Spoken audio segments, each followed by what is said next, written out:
All right, so similar to last time, these are solutions to the additional homework that I had asked you to do. So it contains solution to the questions in FBO from 26 to 41, and also it contains the solutions to that assignment, that PDF mole concept assignment that I had shared with you guys over the WhatsApp group.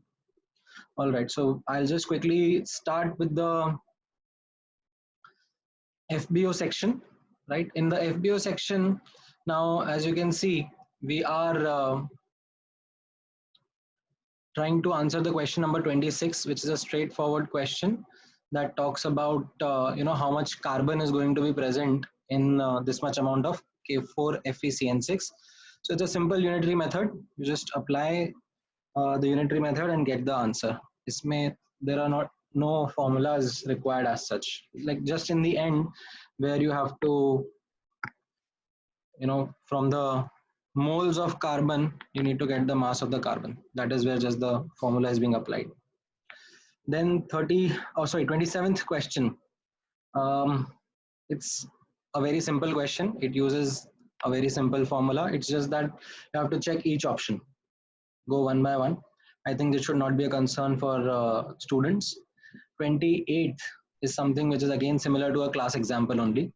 Although I've mentioned the solution here, but it is something that I have taken enough time to explain into the details of how to go about it. Like this part is formula and this part is logic, right? So for the formula, remember to use this T diagram that I have spoken about multiple times now.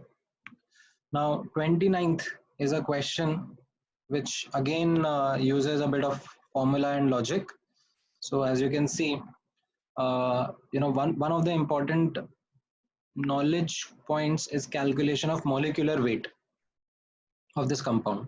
So that is something which you have to do separately, and then based on it you apply the formula to get the number of molecules, and once that is done, then it's the logic part where you are able to calculate the number of H2O molecules that are present in the given molecules. Okay. Then 30th question. Yeah, 30th question is also pretty straightforward. It's just that it introduces this concept of percentage purity. Now this is something which I was able to take in one of the live sessions for one of the batch. In other batches, the time of the lecture got over, but in the next coming lecture, we will be discussing this percentage purity concept. It's pretty simple. So you have mass of wire and it's 90% pure. So the mass of Ag is 90% of the mass of the wire, and that is what we are using in the third statement here. And then it becomes a simple formula based question of given mass, how to calculate the number of atoms. Right. So now if you focus on the 31st question, it is quite similar to question number 29. It's quite similar to question number 29. Same manner you proceed. From mass you get molecular weight, and then from that you get the moles and then apply the logic. Okay. Then 32nd question. 32nd question is again a same kind of question. As you have seen before. In fact, much simpler. You just have mass of H2O based on which you calculate the molecules of H2O. All right, 33rd question. Yeah, that is a question in which some of the students might have faced some doubts. So let me, quickly describe what kind of careless mistakes students would have made. So you start with the data that is given in the question. You start with the mass, and based on that mass, you go to the moles and you compute the number of entities that are there. Right. So this is something which is the formula-based methodology that you follow, and you get the number of nitride ions. Now, when you are going to apply the logic part in this question, it has something to be very careful about. That question mentions that nitrogen has 5 valence electrons. Okay, nitrogen atom has 5 valence electrons. So this implies that N3 minus ion has 8 valence electrons. So one ion has 8 valence electrons, and then you apply the unitary method to get the answer of how many electrons are present in the given mass of iron. Okay, great. Then 34th is pretty straightforward. Apply the formula and then the logic. 35th is also straightforward. Just the after the formula, the calculation of protons, that is something which requires you the knowledge of atomic numbers of different elements.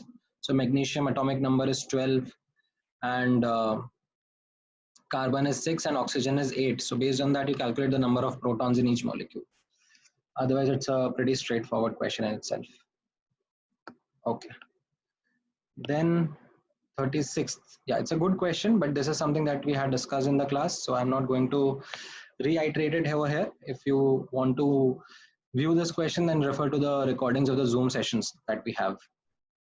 Okay, 37th question. Again, the only thing that you need to focus is on the units.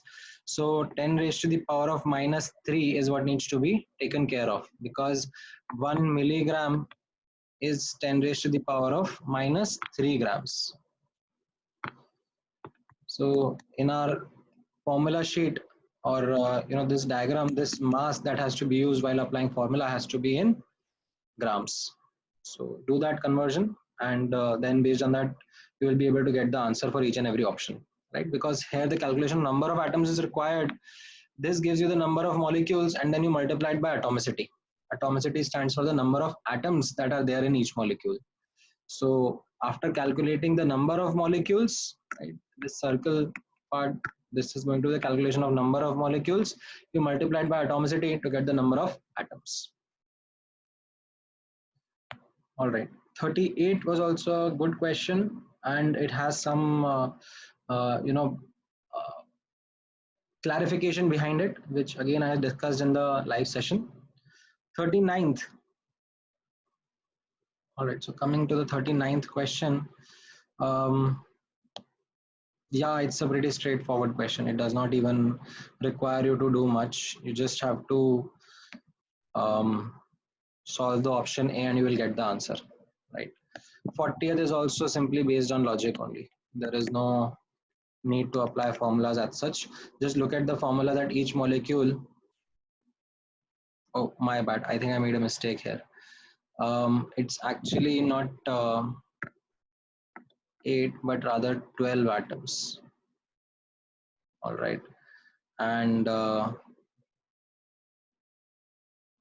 it is about, oh, no, it's actually, okay. No, it's right. The mistake that I made was writing this formula here.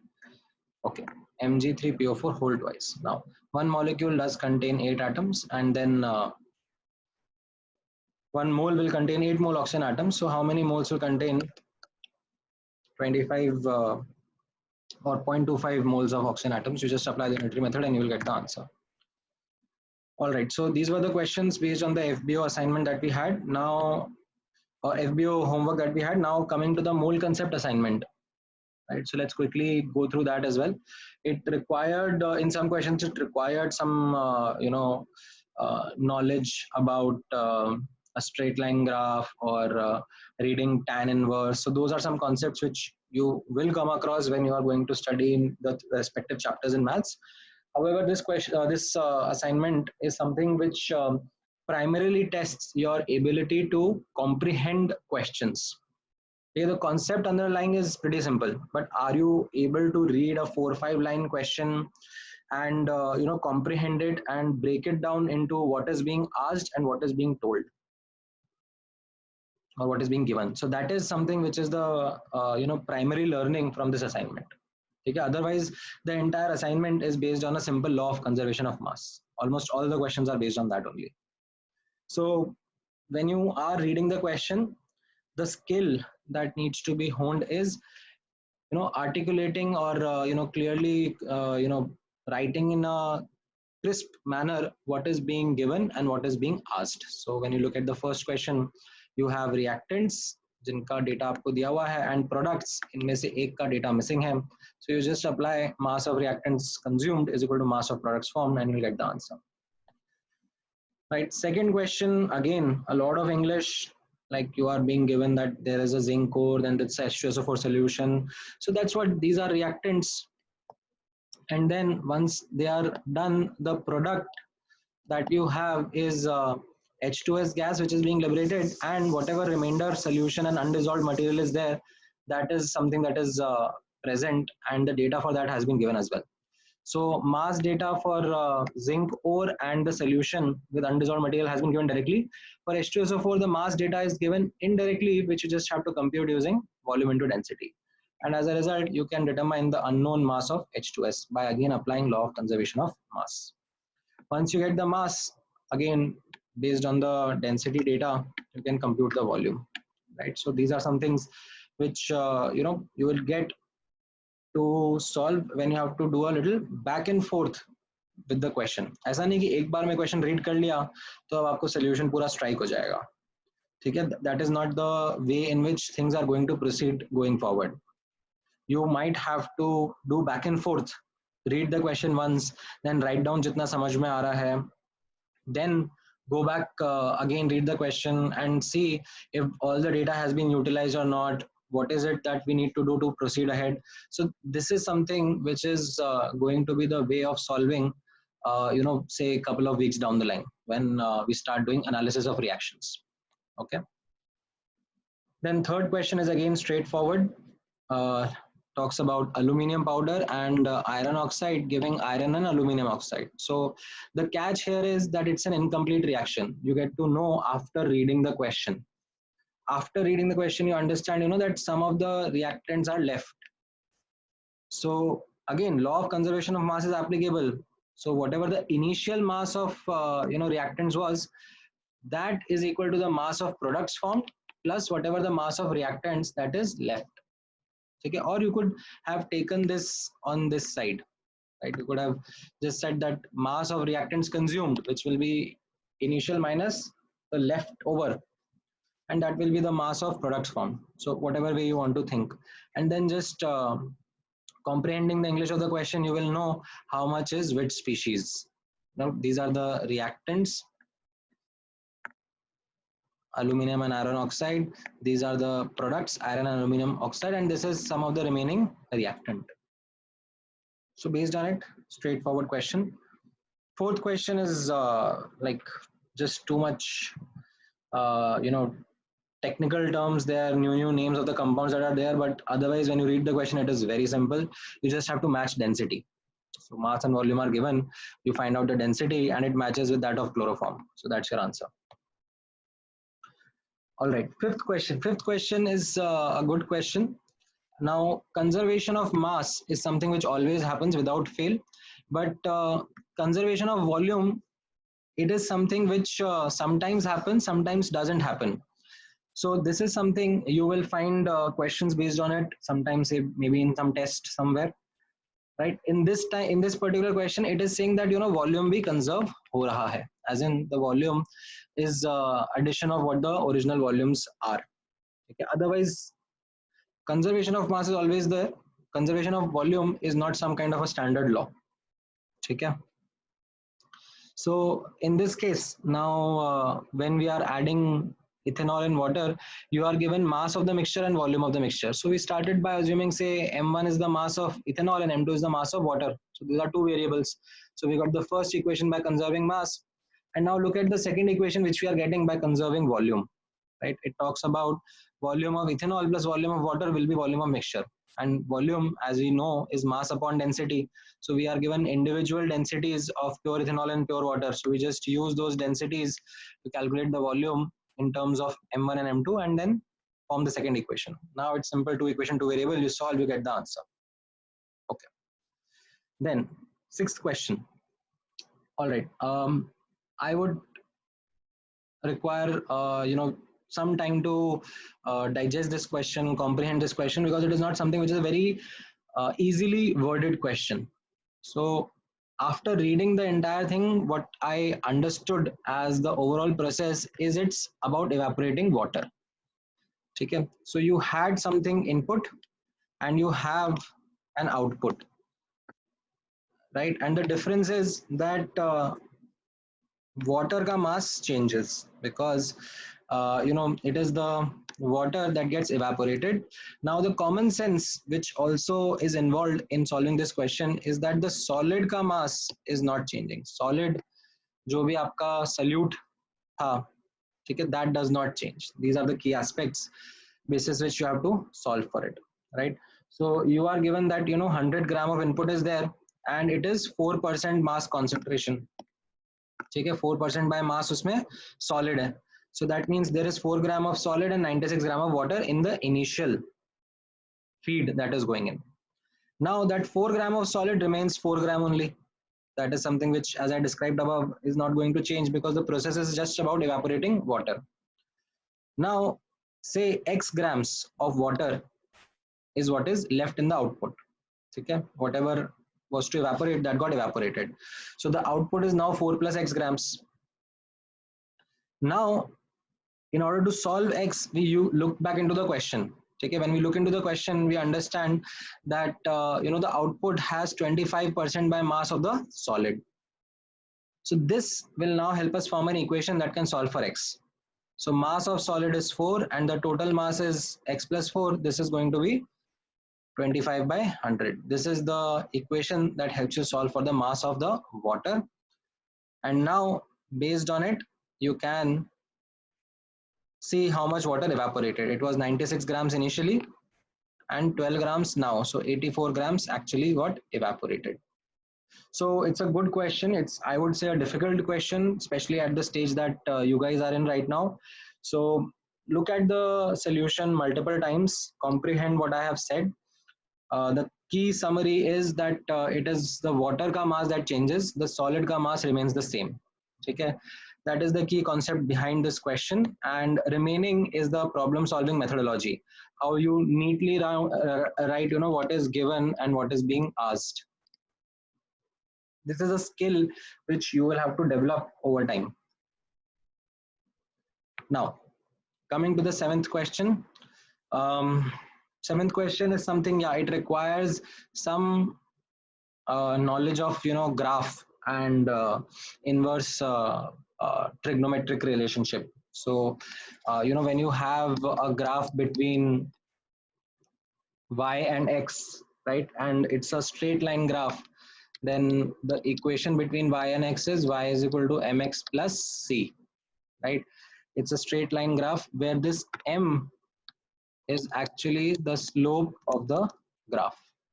Okay, so यहाँ पर भी we have a similar kind of equation created. Number of atoms, which is your y, and mass of element, which is your x, they are related to each other by the above relationship, and based on that we find out that this is y is equal to x into something, and that something becomes the slope, right?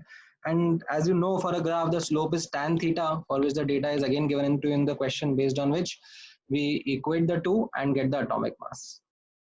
Okay, so this is something that required some knowledge of math before we proceeded from the chemistry point of view. Okay, all right, then eighth question mein, again simple question, not a difficult question, but it's something where these terms are something that you should be aware about. Milli and micro. So 1 milligram is 10 raised to the power of minus 3 gram. This is something that we have multiple times seen while solving booklet questions. Microgram is something, say, maybe you would have seen. If not seen, then it is represented using this symbol called as mu. And that 1 microgram is equal to 10 raised to the power of minus 6 grams. So you should know this interconversion. Now, what they are asking is how much butter is needed. So we start by taking that itself as a variable, that let the mass of butter needed is x gram, and then based on the data in the question, it will have this much, this RBF compound in it, right? Now, as you know, the question says that this is the amount of RBF that is needed. You equate the two and you will get the mass of butter that is required. Now, ninth question. It's a good question. It's a really good question if you start solving it. Now, there is a mistake that I made while solving this question. So, in fact, let me first explain the question, and then I'll give you time to identify the kind of mistake that I made. So, the question is similar to question number 6, where the process is just drying and evaporation. Now that means the mass of solid does not change, it is the mass of water which changes. And it's not that it is completely evaporating, it's partially evaporating. Similarly, how it was in the question number 6. So you said that you have certain sample, and in that 10 grams, 10% is water, 40%, 50% is silica. So 40% must be some other solid. Okay. So this is something which was a distribution of the original clay sample. Now what I did was I said here, let the clay sample be 100 grams. That means that 50 grams of silica, 40 grams of solid, and 10 grams of water is present. And then this partial drying happens. Based on that partial drying, silica ka mass change nahi hoga, silica will be 40 grams only, other solid will also be 40 grams. It's just that it said that 8 grams of water evaporated. So since 8 grams of water evaporated, what is left is just 2 grams of water, right? So total mass that got left in the end was, like, after 8 grams of water evaporated, it is 92 grams. And then based on it, I did the calculation of percentage of water, right? And the answer did not match, right? So what was the mistake that I made, right? I'll give you some time to pause the video, think on it, and then I'll start with the explanation. All right, so the mistake that was made was assuming the mass. Okay.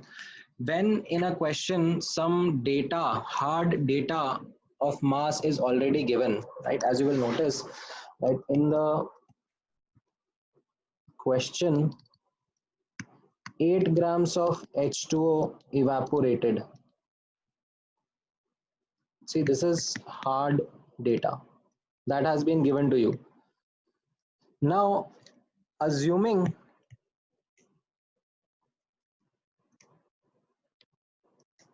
100 grams of sample is wrong. Okay, I just can't assume a number because maybe the calculation will not lead to 8 grams of water being evaporated, right? It's not that I can assume any number. Say if I would have assumed that only 10 grams of sample is there and 8 grams of water evaporated, then other things would have not made sense. If I would have assumed 1 gram of water, then how can 8 grams of water come out of it if I have assumed 1 gram of sample, right? So this is where the question went wrong, that you assume data despite a hard data in the question being mentioned. Okay, sometimes there are questions where you can start by saying let something be 100, and then especially in percentage based questions, and then you start solving. Now if there is some other hard data in the question, then you are in a pickle. You will not be able to get the correct answer. So what I advise is better to start by assuming a variable, right? This is something which is the correct way. Let m be the mass of the sample, right?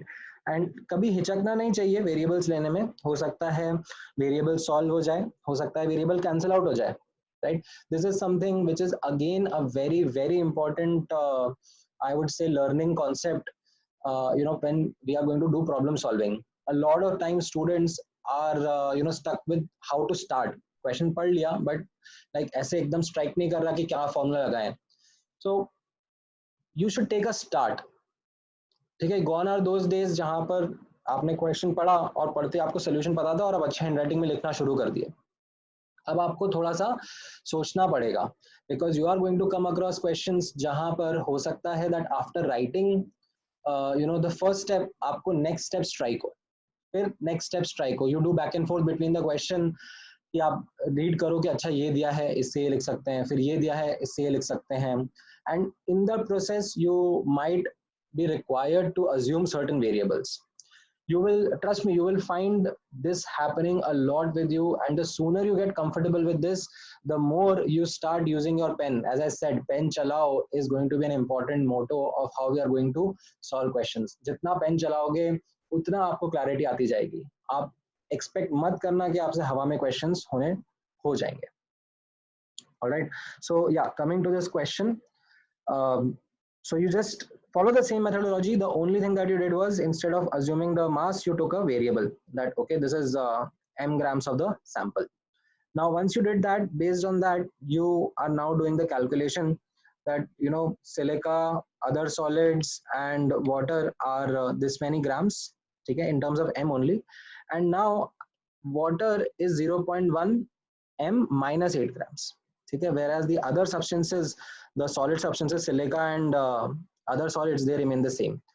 And the partially dried sample has become m minus 8 grams. Now when you read the question, तो उसमें एक information दिया हुआ है regarding percentage of silica, and that when used, percentage of silica in the partially dried clay, this is the partially dried clay, it will give you the value of m. So it will be mass of silica upon mass of clay, and that when you solve, you will get, okay, that this is the actual mass of the sample. ठीक है, तो हमने वो 100 ग्राम assume करके गलत कर दिया था, right? So now अब इसमें आपको water का mass पूछा है, तो you simply take that water is 0.1 minus 8 grams and the clay itself is m minus 8 grams, right? So that is 200 grams now, and based on which you will get the correct answer. Okay. All right. Now 10th question is something which had a typing error. This part, instead of A and B, it should have been mentioned X and Y. Okay, so you read the question, उसमें एक छोटा सा typing error हो गया था, because of which it becomes a problem. It can't be then solved. But now, based on this suggestion, आप लोग take a pause and try to solve it again. It's a simple question. All right, so if you would have solved, then let's smash the solutions. So what the question says is that X compound के अंदर, ठीक है, last वाला part जो है वो actually हमको पहले complement करना पड़ेगा, that X grams, X जो compound है उसके अंदर A and B 4 gram and 12 grams है, so that means their ratio is 4:12, or I can write 8:24. Why did I do that? 8:24 you will realize in a while. When you look at the data given about Y, it says that A and B combine in 8:, whatever that mass is. That is what we have to find. So A to B ka ratio is 8:, that we have to find out. Now understand that why did I do 8 in this particular equation is because the question says fixed mass of A. So I wanted to keep the value of A same in both X and Y. So यहाँ पर A 8 था, so that's why I said कि यहाँ पर भी A को 8 कर देते हैं. So the ratio I took, instead of 4/12, I took as 8/24. So now when you read the first half of the question, it gives you this information that for a fixed mass of A, the ratio of mass of B in X and Y. ठीक है, अब यहाँ पर B और यहाँ पे भी B है, X और Y में, इनका रेशियो कितना हो जाएगा? 12/? So that 12/? instead, okay, actually not 12/? 24/? That's why I did 8 को same करके 24/? is given as 3:7. Okay, and then you solve for that, you will get the mass of B that is required in the compound Y. Right, so I hope this helps a lot of you guys, and for the next homework that is there, I'll give you some time to struggle with the questions, and then once you are done with that, I'll also share the solutions for the same. All right, thank you guys.